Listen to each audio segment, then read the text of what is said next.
इसी तरह के वीडियो पाने के लिए एंड जीके क्यूज के लिए सब्सक्राइब करें एंड सपोर्ट करें। धन्यवाद। हेलो फ्रेंड्स, स्वागत है आपका वर्मा कोचिंग JCERT में। और आज लेकर हाजिर है क्लास 9 का साइंस चैप्टर नंबर 2। पिछले वीडियो में हमने चैप्टर 1 का क्वेश्चन आंसर किया था, इसमें चैप्टर 2 का करेंगे। आप हमारे प्लेलिस्ट के माध्यम से सभी विषयों के क्वेश्चन का आंसर देख सकते हैं। तो आइए शुरू करते हैं। चैप्टर नंबर 2, क्या हमारे आसपास के पदार्थ शुद्ध हैं? इसके हम अभ्यास के प्रश्न उत्तर करेंगे, ठीक है। तो पहला क्वेश्चन है कि निम्नलिखित को पृथक करने के लिए आप किन विधियों को अपनाएंगे? तो पहला है सोडियम क्लोराइड को जल के विलयन से पृथक करने में। तो पहला का आंसर क्या हो जाएगा? सोडियम क्लोराइड को जल के विलयन से पृथक करने में वाष्पीकरण का उपयोग करेंगे। किसका? वाष्पीकरण का। पहला हो गया। दूसरा है बी का, एक का बी है, अमोनियम क्लोराइड को सोडियम क्लोराइड तथा अमोनियम क्लोराइड के मिश्रण से पृथक करने में किस विधि का उपयोग करेंगे हम? तो इस विधि का जो नाम है वो है अमोनियम क्लोराइड को सोडियम क्लोराइड तथा अमोनियम क्लोराइड के मिश्रण से पृथक करने में हम ऊर्ध्वापातन इस विधि का प्रयोग करेंगे, ठीक है। सी नंबर है धातु के छोटे टुकड़े को कार के इंजन ऑयल से पृथक करने में। तो सी का आंसर होगा धातु के छोटे टुकड़े को कार के इंजन से ऑयल से अलग करने के लिए हम उसमें छानकर उपयोग करेंगे, ठीक है। डी नंबर है दही से मक्खन निकालने के लिए। तो दही से मक्खन निकालने के लिए हम क्या चीज़ का उपयोग करेंगे? अपकेंद्रण इस विधि का उपयोग करेंगे, डी नंबर, ठीक है। ई नंबर देख लेते हैं कि जल से तेल निकालने के लिए। तो जल से तेल निकालने के लिए हम पृथक्करण कीप द्वारा अलग करेंगे, ठीक है।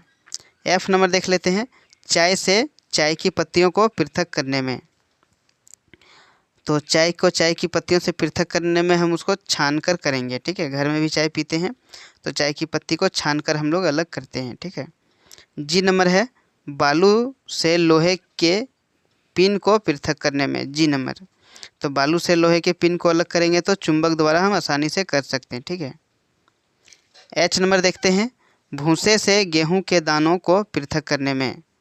तो भूसे से गेहूं के दानों को कैसे हम अलग करेंगे? विलोडन विधि द्वारा, ठीक है। आई नंबर देखते हैं पानी में तैरते हुए महीन मिट्टी के कण को पानी से अलग करने के लिए। तो इसके लिए हो जाएगा आपका छानकर। पानी में तैरते हुए महीन मिट्टी के कण को पानी से अलग करने के लिए छानकर करेंगे, ठीक है। थोड़ी देर पानी को रख देंगे, उसके बाद उसको हम किसी साफ कपड़े से छान लेंगे। जे नंबर है पुष्प की पंखुड़ियों के निचोड़ से विभिन्न रंजकों को पृथक करने में। तो हो जाएगा वो पुष्प की पंखुड़ियों के निचोड़ से विभिन्न रंजकों को पृथक करने में क्रोमेटोग्राफी विधि से अलग करेंगे। क्लियर है पहला नंबर का क्वेश्चन आंसर। दूसरा देखते हैं। दूसरा नंबर है कि चाय तैयार करने के लिए आप किन किन चरणों का प्रयोग करेंगे? विलयन, विलायक, विलय, घुलना, घुलनशील, अघुलनशील, विलय तथा अवशेष शब्दों का प्रयोग करें। तो देखते हैं कि सबसे पहले एक बर्तन में हम 100 ग्राम लगभग जल ले लेंगे। इसे उसे हम गर्म होने तक यानी उबलने तक गर्म करेंगे। अब इसमें एक छोटा चम्मच विलय यानी चाय पत्ती डालेंगे। चाय पत्ती का घुलनशील भाग पानी में घुल जाएगा और उबाल कर इसे छान लेंगे। छन्नी में पर अघुलनशील अवशेष रह जाएगा। घुले यानी फिल्ट्रेट में दूध चीनी मिलाकर विलयन पीने के लिए अब तैयार है चाय। क्लियर है। तीसरा नंबर देखते हैं कि प्रज्ञा ने 3 अलग अलग पदार्थों की घुलनशीलताओं को विभिन्न तापमानों पर जांचा तथा नीचे दिए गए आंकड़ों को प्राप्त किया। प्राप्त हुए परिणामों को 100 ग्राम जल में विलेय पदार्थ की मात्रा जो संतृप्त विलयन बनाने हेतु पर्याप्त है निम्नलिखित तालिका में दर्शाया गया है। देखिए नीचे तालिका में दर्शाया गया है, ठीक है। इसे ध्यान से देखेंगे कि विलेय पदार्थ जो है पोटेशियम नाइट्रेट है। इसमें तापमान केल्विन में दिया गया है। इस तरह से सब दिया हुआ है, ठीक है। अब इसमें ये नंबर पूछा है कि 50 ग्राम जल में 313 केल्विन पर पोटेशियम नाइट्रेट के संतृप्त विलयन को प्राप्त करने हेतु कितने ग्राम पोटेशियम नाइट्रेट की आवश्यकता होगी।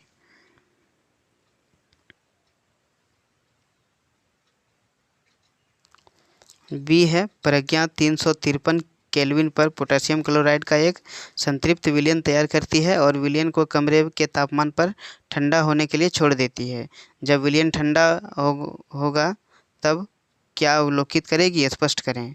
तीसरा सी नंबर भी क्वेश्चन है। पहले ये नंबर का आंसर देख लेते हैं कि तालिका के अनुसार 313 केल्विन पर पोटेशियम नाइट्रेट के संतृप्त विलयन को प्राप्त करने के लिए 100 ग्राम जल में पोटेशियम नाइट्रेट की आवश्यकता 62 ग्राम होगी। ठीक है, बी नंबर आंसर हो जाएगा आपका। ये नंबर 62 ग्राम होगी, देख लेते हैं। इसलिए 50 ग्राम जल में पोटेशियम नाइट्रेट की आवश्यकता 62 को 100 से भाग लगा देंगे, 50 से गुना कर देंगे तो 31 ग्राम हो जाएगा टोटल। अतः 50 ग्राम जल में 313 केल्विन पर पोटेशियम नाइट्रेट के संतृप्त विलयन को प्राप्त करने के लिए 31 ग्राम पोटेशियम नाइट्रेट की आवश्यकता होगी। ठीक है, बी नंबर देखते हैं। ठंडा होने पर विलय की घुलनशीलता कम हो जाती है, जिससे विलय ठोस के रूप में आ जाते हैं। इस प्रकार प्रज्ञा को ठंडे विलयन में पोटेशियम क्लोराइड के शुद्ध क्रिस्टल दिखाई देंगे। सी नंबर है 293 केल्विन पर प्रत्येक लवण की घुलनशीलता का परिकलन करें। इस तापमान पर कौन सा लवण सबसे अधिक घुलनशील होगा। ठीक है, तो सी नंबर आंसर है कि 293 पर विभिन्न लवणों की घुलनशीलता इस तरह है। तो potassium 32, sodium chloride 36, ammonium chloride 35, इस तरह से। ठीक है, पोटेशियम 35, अमोनियम क्लोराइड 37। अतः 293 केल्विन पर अमोनियम क्लोराइड सबसे अधिक घुलेगा। ठीक है, डी नंबर देखते हैं। तापमान में परिवर्तन से लवण की घुलनशीलता पर क्या प्रभाव पड़ता है। तो डी नंबर देख लेते हैं कि ठोस पदार्थों की द्रव में घुलनशीलता ताप साथ बढ़ती है, परंतु गैस की द्रवों में घुलनशीलता सामान्यतः ताप बढ़ने पर घटती जाती है। चौथा क्वेश्चन है, निम्न की उदाहरण सहित व्याख्या कीजिए। पहला है संतृप्त विलयन। तो इसका आंसर होगा आपका कि जिस विलयन में उस ताप पर अब और अधिक विलयन नहीं घोला जा सकता, संतृप्त विलयन कहलाता है। जैसे 293 केल्विन पर 100 ग्राम जल में से अधिक नमक नहीं घोला जा सकता, अतः यह नमक और जल का एक संतृप्त विलयन है। बी है शुद्ध पदार्थ।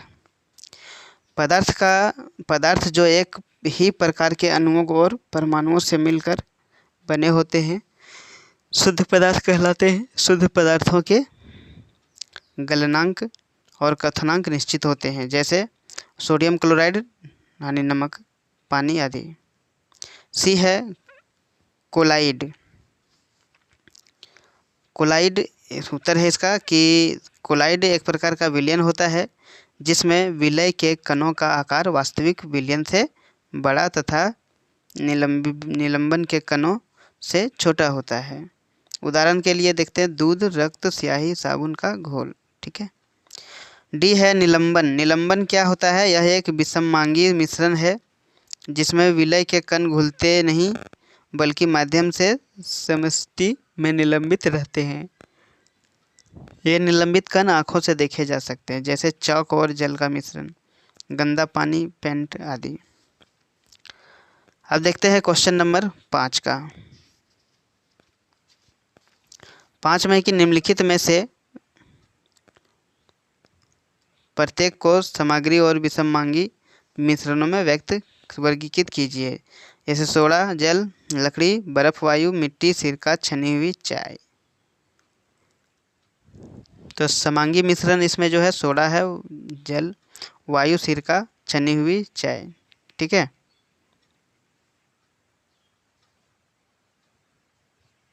अब विषममांगी देखते हैं, वो समांगी हो गया। लकड़ी, बर्फ और मिट्टी, ठीक है, ये विषममांगी मिश्रण है। छठा क्वेश्चन है जैसे कि आप किस प्रकार पुष्टि करेंगे कि दिया हुआ रंगीन द्रव शुद्ध जल है। तो शुद्ध जल गंधहीन तथा स्वादहीन होता है, ठीक है, इसका उत्तर यही है। तथा शुद्ध जल के हिमांक और क्वथनांक निश्चित होते हैं। यदि दिए हुए द्रव का हिमांक 0 डिग्री सेल्सियस और क्वथनांक 100 डिग्री सेल्सियस तो है तो यह शुद्ध है, ठीक है। 7वां नंबर देखते हैं, निम्नलिखित में से कौन सी वस्तुएं शुद्ध पदार्थ है? बर्फ, दूध, लोहा, हाइड्रोक्लोरिक अम्ल, कैल्शियम ऑक्साइड, पारा, ईंट, लकड़ी, वायु। तो इसका जो है शुद्ध पदार्थ कौन सा है? एक है सी नंबर लोहा, एक हाइड्रोक्लोरिक, कैल्शियम और पारा, ये चारों शुद्ध पदार्थ है।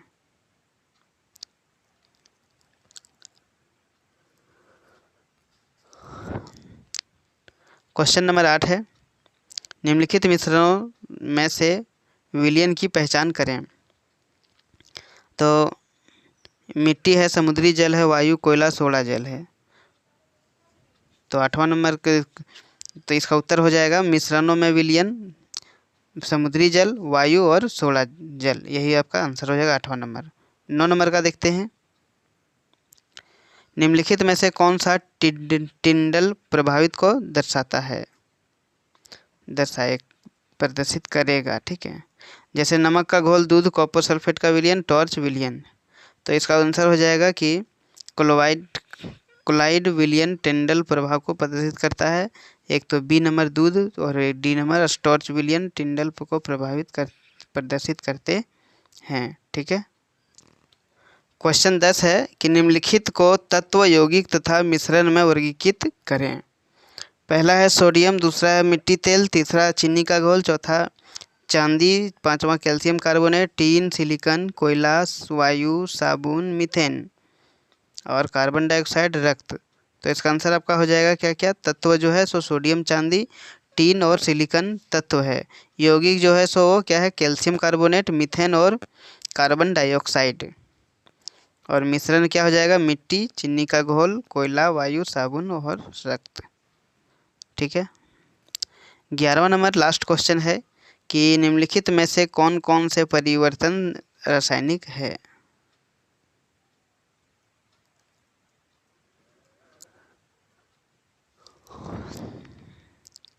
तो पहला है पौधे की वृद्धि, लोहे में जंग लगना, तीसरा है लोहे का चूर्ण तथा बालू को मिलना, खाना पकाना, भोजन का पचना। एफ नंबर है जल से बर्फ बनना। जी है मोमबत्ती का जलना। तो इसमें रासायनिक परिवर्तन कौन कौन है? पौधे की वृद्धि, लोहे में जंग लगना, खाना पकाना, भोजन का पाचन और मोमबत्ती का जलना, ये रासायनिक परिवर्तन है। इस तरह से हम देख सकते हैं कि ये सभी क्वेश्चन का आंसर हुआ पूरा। इसमें क्वेश्चन नंबर 1 से लेकर 11 तक हमने किया। पाठ 2 पदार्थ जो आपके पास क्या शुद्ध है, ठीक है। हमारे आसपास के पदार्थ शुद्ध है, ये इसका क्वेश्चन का आंसर हुआ पूरा। फिर मिलते हैं अगले वीडियो में अगले चैप्टर का अगले क्वेश्चन आंसर के साथ। तब तक के लिए वीडियो में अंत तक बने रहने के लिए आपका बहुत बहुत धन्यवाद।